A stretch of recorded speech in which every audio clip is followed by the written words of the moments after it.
Mula sa iba't ibang panig ng Pilipinas, narito ang pinakabagong balitang Red Cross. Ako si Nathaniel Madranca para sa PRC News Flash.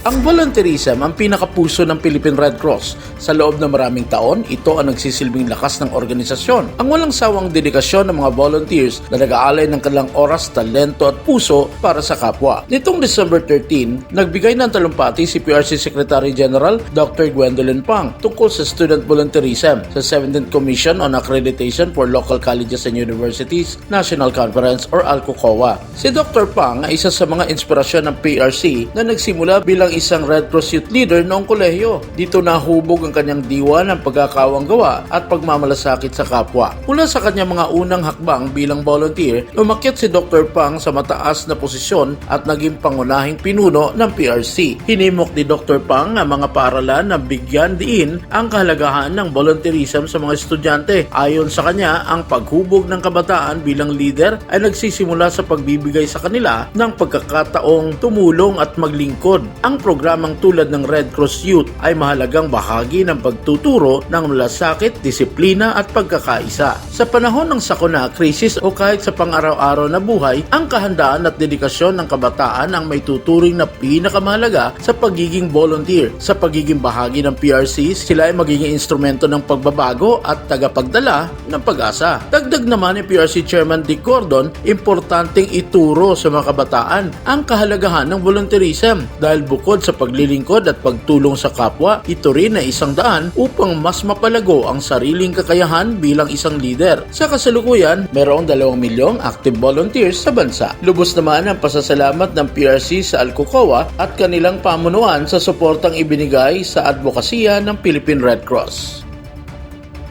Upang mapangalagaan ang kalusugan ng ating mga kababayan at makabawas sa gastusin sa pagpapacheck up at sa ospital at manggagamot, ang Philippine Red Cross ay malimit na nagsasagawa ng health caravan sa iba't ibang parte ng bansa na pinangungunahan ng mga chapter nito. Katuwang ang partners at mga donors, ang mga health caravan ng PRC ay suportado rin ng mga medical professionals bukod sa walang kapagurang pag-alalay ng iba pang mga volunteers. Nitong mga nagdaang araw, nagsagawa ng mga health caravan sa Baguio City at Bataan na dinaluhan ng mga beneficiaries. Ginanap ang mga health at first aid lectures, health consultation with free medicines, hygiene promotion, blood typing, random blood sugar testing at iba pang specialized health services sa mga nasasakupan lugar ng mga PRC chapters. Inabot ng PRC Baguio City chapter ang 115 beneficiaries ng Barangay Lower Rakwari kung saan tinulungan ang mga pamilya at residente kagapay ang Tangyub Service on Wheels at Baguio City LGU. Ang PRC Bataan chapter naman ay nagserbisyo sa Barangay Balot, Orayon, Bataan kung saan mayroong 244 beneficiaries ang kanilang tinulungan. Kapartner ang Orayon Municipal Health Office. Ayon kay PRC Chairman at CEO Dick Gordon, nakatuon ang mga health caravan na abutin ang mga kababayan nating kapos sa panggastos, malayo sa mga pagamutan at nangangailangan ng medikal na pangangalaga. Kaya nariyan palagi ang PRC para tumulong. Mahalaga rin ang partnership o ang pakikipagtulungan ng mga government agencies, private companies at civil society groups dahil ang pinagsama-samang resources ay malaki ang mayambag sa mga nangangailangan ng suporta. Sa patuloy na pagbibigay ng tulong ng Philippine Red Cross sa mga residenteng naapektuhan ng pagsabog ng Mount Canlaon noong isang linggo, mayroong kabuang 11,757 na individual ang pansamantalang nanuluyan sa 20 evacuation centers ang sineserbisyohan ng LGU, PRC at iba pang mga ahensya at private sector na nag-aabot ng tulong sa ating mga kababayan. As of December 14, mayroong 5 evacuation centers sa Negros Oriental habang sa Negros Occidental ay mayroon 15 kung saan ginanap ang child-friendly space para sa 278 na mga bata sa Don Felix Elementary School Evacuation Center. Nakapamahagi rin ang PRC ng 573 hot meals sa Colegio de la Castellana at 925 hot meals ang ipinamigay sa Don Felix Elementary School Evacuation Center. Hinati rin ang 500 donuts sa mga evacuees na nasa La Castellana National High School Junior High School Evacuation Center at dito rin isinagawa ang health caravan na pinangunahan ng Philippine Red Cross. Nitong weekend high-end na mahagi ng malinis na tubig at nagsagawa ng hygiene promotion sa La Castellana Evacuation Center at food donation, health consultation, health and hygiene promotion at health education sa La Castellana National High School, Junior High School. Sa gitna ng hamon na dulot ng aktibidad ng Mount Canlaon, ang Philippine Red Cross ay nananatiling kaagapay ng mga residente, nagbibigay ng kinakailangan tulong tulad ng pagkain, malinis na tubig at suporta para sa kaligtasan. Ang Philippine Red Cross ay aktibo sa iba't ibang lugar sa bansa at meron ding kani-kaniya mga sangay na umiikot sa mga nasasakupan nito. Isa sa mga sangay ng PRC ay ang PRC Rizal Chapter na mayroong 8 branches. Ito ang Pasig Pateros Branch, Makati City Branch, Muntinlupa, Mandaluyong, Parañaque, Rizal Province, San Juan at Taguig. Nitong mga nagdaang araw, abala ang mga sangay ng PRC Rizal Chapter sa kanilang gawaing makatulong sa mga kababayan lalo na sa kanilang nasasakupan. Matagumpay na isinagawa ng PRC Pasig Pateros Branch ang kanilang Basic Volunteer Orientation Course kung saan dinaluhan ito ng mga individual na nagnanais na makagawa ng pagbabago at kabutihan sa kapwa. Nakibahagi sila sa iba't ibang aktibidad na idinisenyo upang pagyamanin at paghusayin ang kanilang mga skills at palalimin ang kanilang pangunawa sa volunteerism.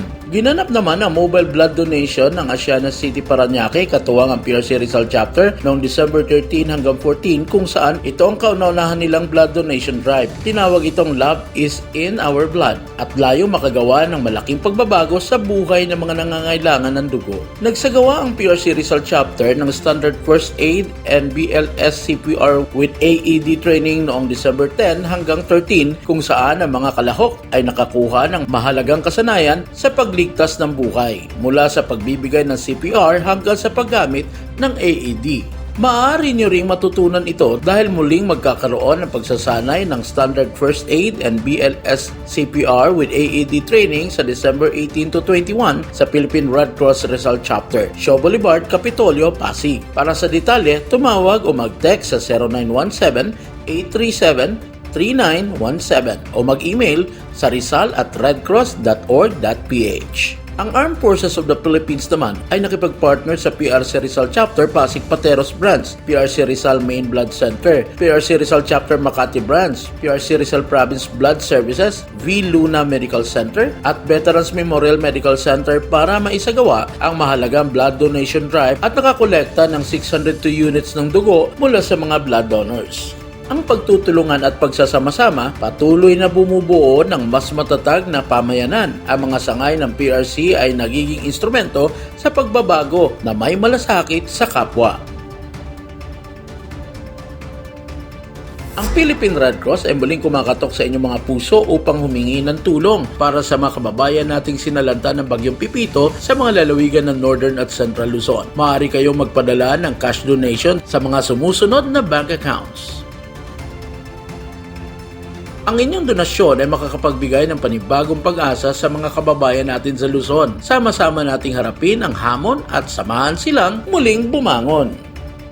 Sa masusugid naming tagapanood ng PRC News Plus, tumutok sa PRC Red Cross Facebook page, Instagram, X, TikTok at mapapanood rin kami sa YouTube channel ng Philippine Red Cross. Abangan ang mga updates at maging konektado sa PRC News Plus para sa mga napapanahong balitang Red Cross.